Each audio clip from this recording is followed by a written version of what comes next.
السلام عليكم ورحمة الله وبركاته. معاكم انجي سكين، ودي قناة ان شاء الله. النهاردة هنعمل مقالي سمك مبروك. الفيديو بيعتمد على الطريقة مش على المقادير. كمية من البصل، كمون وكزبرة. الكزبرة بتكون اكتر، وملح. هبدأ اتبل بيهم البصل لغاية ما اخرج العصارة اللي فيهم. في الوقت ده انا مسخنة الفرن ومسخنة المقالي. هبدأ اضيف البصل.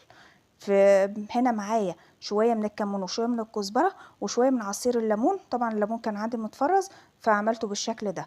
هنا هبدا اتبلهم عشان نضمن ان مفيش اي زفاره، وللناس اللي بتبقى مقلقه. هنا هبدا اضيفهم تاني مع المقالي. في الوقت ده في شويه من التوابل هضيفهم.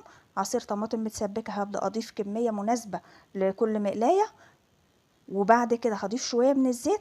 وطبعا الفرن ساخن، هبدا ادخلهم على الرف الارضي، على ارضيه الفرن.